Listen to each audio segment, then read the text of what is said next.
Salam. Shalom. Selamat hari Minggu. Selamat hari Minggu. Biarlah kasih Tuhan yang menaungi kita. Sebelum kita membaca firman Tuhan, mari kita berdoa. Terpujilah Engkau Bapa di surga, Allah kami yang kudus, Raja kami yang agung, di dalam nama Tuhan kami yang hidup, Yesus Kristus, Allah kami yang telah bangkit dari antara orang mati. Bapa yang baik, kami sungguh bangga punya Allah seperti Engkau. Biarlah kasih-Mu menaungi kami pada saat ini. Biarlah kuasa Roh Kudus-Mu yang mengajar kami akan kebenaran firman Tuhan. Kami beribadah di rumah keluarga kami pada saat ini, sebagaimana yang terjadi musibah wabah corona. Dan biarlah Engkau memberkati seluruh umat-Mu, dari jemaat kami GKP Gloria dan seluruh umat-Mu di dunia ini. Biarlah kasih-Mu mengalir. Dan pada saat ini Tuhan, kami mau dengaran dengan firman Tuhan. Biarlah kasih-Mu itu nyata dalam hidup kami. Di dalam nama Yesus Kristus kami berdoa dan bersyukur. Amin. Mari kita sama-sama membuka nats kebenaran firman Tuhan yang tertulis di dalam kitab Mazmur 42 ayat 1 sampai dengan ayatnya yang ke-6. Kita baca secara bergantian. Yang ke-6 nanti kita bersama-sama dengan penuh semangat. Saya mulai di dalam nama Tuhan. Kerinduan kepada Allah untuk pemimpin biduan nyanyian pengajaran Bani Korah. Seperti biru saya merindukan sungai yang berair, demikianlah jiwaku merindukan Engkau ya Allah. Jiwaku haus kepada Allah yang hidup. Bilakah aku boleh datang melihat Allah? Air mataku menjadi makananku, siang dan malam, karena sepanjang hari orang berkata kepadaku, di mana Allahmu? Inilah yang hendak kuingat sementara jiwaku gundah gulana. Bagaimana aku berjalan maju dalam kepadatan manusia, mendahului mereka, melangkah ke rumah Allah dengan suara sorak-sorai dan nyanyian syukur dalam keramaian orang-orang yang mengadakan perayaan sama-sama. 6. Mengapa engkau tertekan, hai jiwaku, dan gelisah di dalam diriku? Berharaplah kepada Allah, sebab aku akan bersyukur lagi kepadanya, penolongku dan Allahku. Sejauh demikian kebenaran firman Tuhan yang mau kita renungkan di minggu kita, minggu tanggal 19. Minggu kita dinamai dengan Minggu Quasimodo Geniti, yang artinya seperti bayi yang baru lahir. Saudara-saudara yang kekasih di dalam nama Tuhan kita Yesus Kristus, saat ini kembali kita melakukan ibadah minggu di rumah, sebagaimana yang sudah kita lakukan beberapa minggu ini, terhubung karena adanya wabah virus COVID-19 di tengah-tengah bangsa dan negara kita. Namun demikian, kita tidak dibatasi oleh wabah itu di dalam beribadah kepada Tuhan. Tidak dibatasi oleh situasi itu di dalam memuji dan memuliakan nama Tuhan. Marilah kita bersuka cita selalu dan menyerahkan hidup kita ke dalam tangan Tuhan, karena Tuhan Yesus bersabda, sebab di mana 2 atau 3 orang berkumpul dalam namaku, di situ aku ada di tengah-tengah mereka, seperti yang tertulis dalam Matius 18 ayat 20. Ini berarti sekalipun hanya kita memuji namanya di rumah kita ini, Tuhan tetap hadir dan ada bersama-sama dengan kita. Ada amin? Amin. Katakan amin sekali lagi. Ada amin? Amin.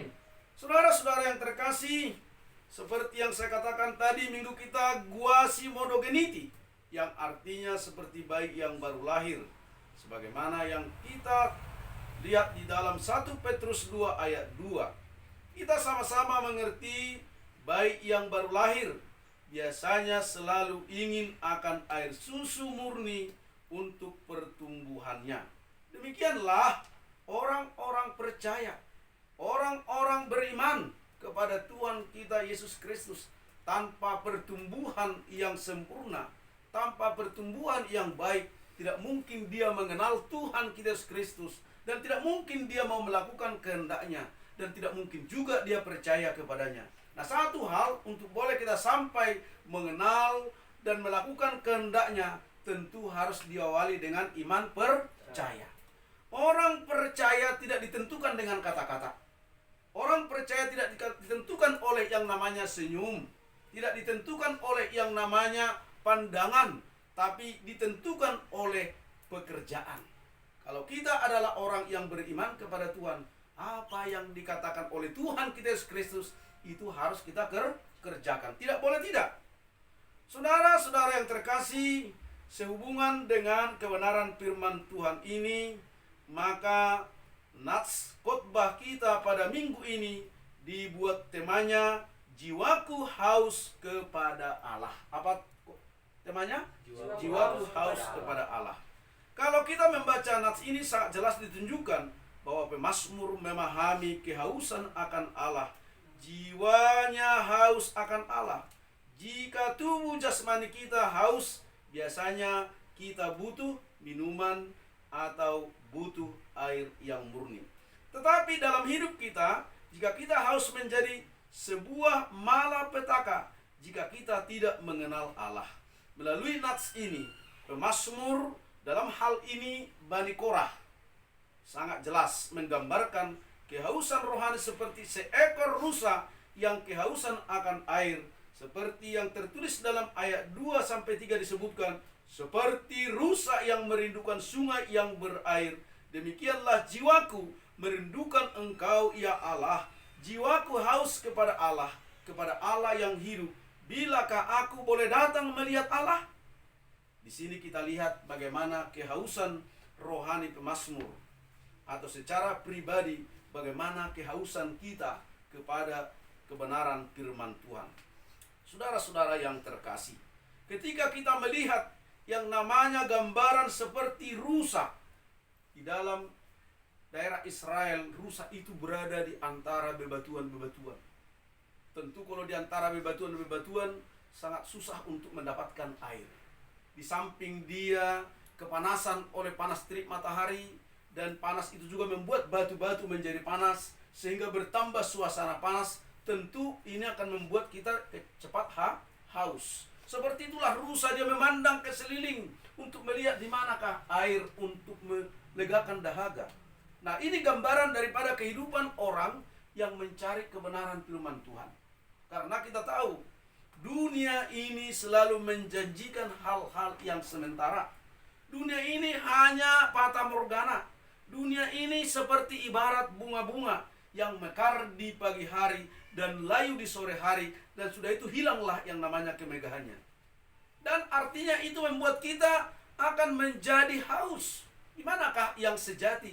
Di manakah yang sesungguhnya? Di manakah yang tetap dan yang kekal itu? Yaitu di dalam kebenaran firman Tuhan. Anakku Franklin Kennedy, ya, yang sudah diberkati Tuhan lulus di Universitas Sumatera Utara tahap awal di dalam seleksi penerimaan jalur undangan. Tentu ada kehausan di dalam dirimu bagaimana mengisi hidupmu dengan ilmu pengetahuan.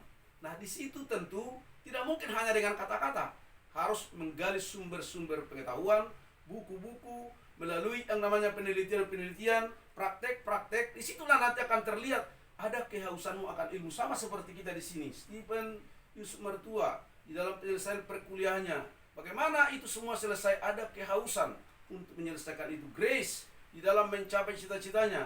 Mama Stephen di dalam menjaga orang-orang yang sakit di rumah sakit. Tentu ada kehausan. Bagaimana kehausan? Tuhan, tolonglah kami. Tuhan, jagalah kami. Tuhan, lindungilah kami. Tentu di sini kita harus kembali meminum atau memakan makanan rohani kebenaran firman Tuhan. Saudara-saudara yang terkasih, kita kembali kepada nats kebenaran firman Tuhan tadi yang dikatakan di ayat 2-3 itu, seperti rusa yang merindukan sungai yang berair. Sungai yang berair gambaran daripada air yang jernih, yang mengalir, yang bisa membuat dahaga kita menjadi lega. Ya, bukan dibilang seperti kolam yang diam, tidak seperti itu, tapi seperti sungai yang mengalir. Artinya terus menerus, tidak hanya sekedar minum, tidak hanya sekedar yang namanya masukkan air, tetapi terus menerus mengalir dan mengalir, ya. Tidak hanya hari ini, besok enggak, besok enggak seperti itu, tapi terus menerus. Dia continue, dia tetap. Maka di dalam kehidupan orang Kristen yang haus akan kebenaran firman Tuhan, dia tidak pernah berhenti untuk membaca, mendengarkan kebenaran firman Tuhan dan melakukan kebenaran firman Tuhan. Saudara-saudaraku yang terkasih, pemazmur di dalam nats kebenaran firman Tuhan ini melihat bagaimana hidup ini haus akan kebenaran firman Tuhan. Mengapa terjadi hal yang demikian? Ternyata ini sebuah masalah yang besar bagi mereka dalam pembuangan, karena mereka tidak bisa seperti sedia kala berjumpa dengan Tuhan, di mana mereka bisa memuji Tuhan dan memberi persembahan korban bagi Tuhan. Menyakitkan sekali hal yang seperti ini yang dirasakan mereka sepanjang hari. Orang-orang mengejek mereka dengan berkata, "Di manakah Allah?" Mereka dalam pembuangan, mereka di dalam keterkungkungan, di mana mereka dalam keadaan penindasan, dan bangsa-bangsa yang menindas mereka mengejek, "Di manakah Allahmu itu? Di mana Allahmu ini?" Memang sungguh menyedihkan kalau di tengah-tengah penderitaan yang kita alami, sepertinya Tuhan tidak bisa berbuat apa-apa, atau sepertinya Tuhan berdiam diri dan tidak menolong kita di tengah-tengah kesukaran yang semakin meningkat, dan terkadang kita bertanya juga. Itu alami. Pasti kita katakan, di manakah Allah kita? Apakah Dia berdiam diri, tidak menolong kita di tengah-tengah penderitaan ini? Saudara, kehausan pemazmur bisa menjadi kehausan kita di tengah-tengah penderitaan yang kita alami sekarang. Ketika kita masih berada di rumah, atau dikatakan stay at home. Selama berada minggu ini kita jalani di rumah masing-masing, kita pasti haus. Tidak bisa beribadah pada hari Minggu ke gereja. Tidak bisa kita berkor. Tidak bisa kita mengadakan latihan-latihan di gereja. Tidak bisa kita berbincang-bincang dengan saudara kita.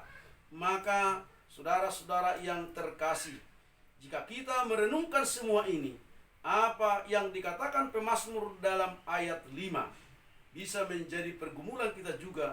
Dikatakan demikian, "Inilah yang hendak ku ingat sementara jiwaku gundah gulana, bagaimana aku berjalan maju dalam kepadatan manusia, mendahului mereka melangkah dari rumah Allah dengan suara sorak-sorai dan nyanyian syukur dalam keramaian orang-orang yang mengadakan perayaan."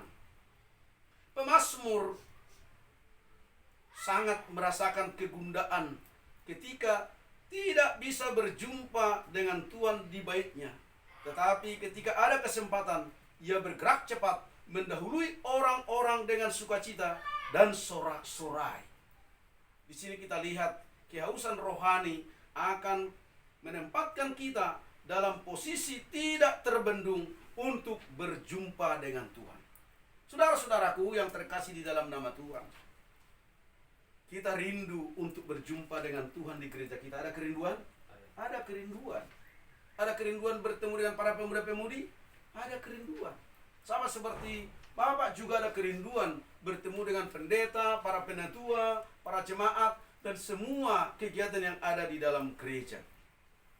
Di tengah-tengah situasi yang menyakitkan, sangat ingin rasanya kita berjumpa dan berserah diri kepada Sang Halik sumber kehidupan kita.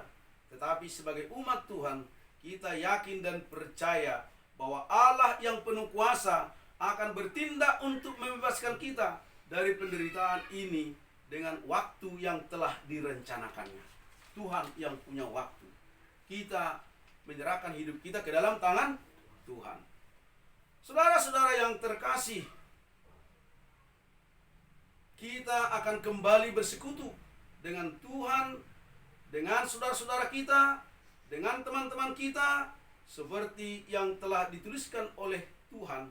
Berharaplah kepada Allah, sebab aku akan bersyukur lagi kepadanya, penolongku dan Allahku, sebagaimana yang dituliskan di dalam Mazmur 42 ayat 6b tadi. Karena itu, janganlah jiwa kita terus tertekan dan gelisah di tengah-tengah penderitaan ini. Biarlah pengharapan kita teguh kepada Tuhan sambil mengingat firman-Nya, sebagaimana yang tertulis dalam Mazmur 37 ayat 5. Kita baca bersama-sama seperti yang tertulis di sini, Mazmur 37 ayat 5. 1, 2, ya. Serahkanlah hidupmu kepada Tuhan dan percayalah kepadanya, Dia akan bertindak. Jika kita haus, mari kita datang kepada Tuhan.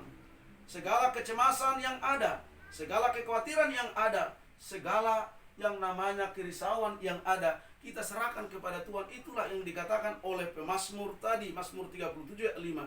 Serahkanlah hidupmu kepada Tuhan dan percayalah kepadanya, maka Ia akan bertindak.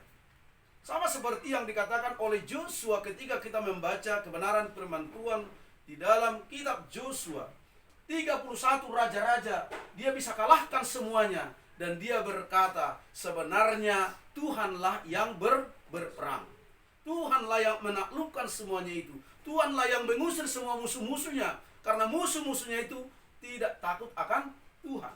Saudara-saudara yang terkasih, sama seperti yang dikatakan oleh pemazmur ini tadi, serahkanlah hidupmu kepada Tuhan. Bagaimana kita menyerahkan hidup kita ke dalam tangan Tuhan? Dengan sepenuhnya. Jangan pula kita serahkan, baru kita ngatur-ngatur lagi hidup kita. Jangan.